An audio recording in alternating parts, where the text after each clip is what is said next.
ઐશ્વર્યા મજમુદાર ખેલૈયાઓના થનગનાટને નવરાત્રી પહેલા જ 7મા આસમાને પહોંચાડશે। 20 સપ્ટેમ્બર 2025ના રોજ ફળિયું ફરી એકવાર દ્વારા પ્રખ્યાત ગુજરાતી ગાયિકા ઐશ્વર્યા મજમુદાર સાથે પ્રી નવરાત્રીનું આયોજન। ગુજરાત સહિત અમદાવાદના ખેલૈયાઓમાં વર્ષોથી પોતાની એક અલગ છાપ ઊભી કરનાર ફળિયું ફરી એકવાર ગામથી ગરબા લઈને આવી રહ્યું છે।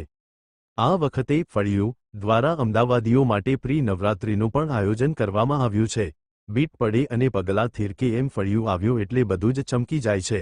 આમ તો નવરાત્રીનો પ્રારંભ 22 સપ્ટેમ્બર 2025મી થઈ રહ્યો છે, પણ 20 સપ્ટેમ્બરના રોજ ફળિયું ફરી એકવાર દ્વારા પ્રખ્યાત ગુજરાતી ગાયિકા ઐશ્વર્યા મજમુદાર સાથે પ્રી નવરાત્રીનું આયોજન કર્યું છે। ઐશ્વર્યા મજમુદાર ખેલૈયાઓના થનગનાટને નવરાત્રી પહેલા જ 7મા આસમાને પહોંચાડવા માટે તૈયાર છે।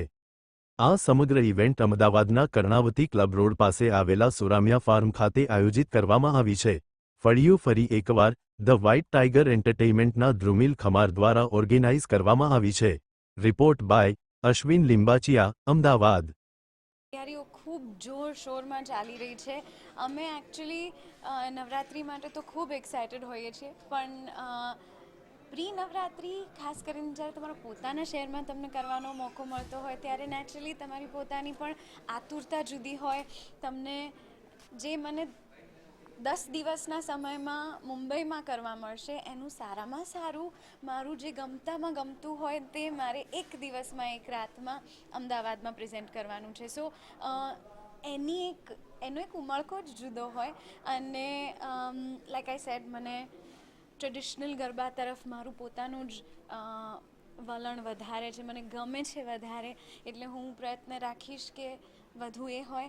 તે ઉપરાંત નેચરલી જેમ સમય વધે આગળ તેમ આપણે પણ વધવું પડે। સો એ જે અમુક સાઉન્ડ્સ છે એ અમે એવા ઇન્કોર્પોરેટ કરવાના છે કે જે સાંભળવાની આજકાલની જનરેશનને ટેવ પડી ગઈ છે, એટલે એ સાઉન્ડથી પણ ઘણો બધો ફેર પડતો હોય છે એવું અમે નોટિસ કર્યું છે।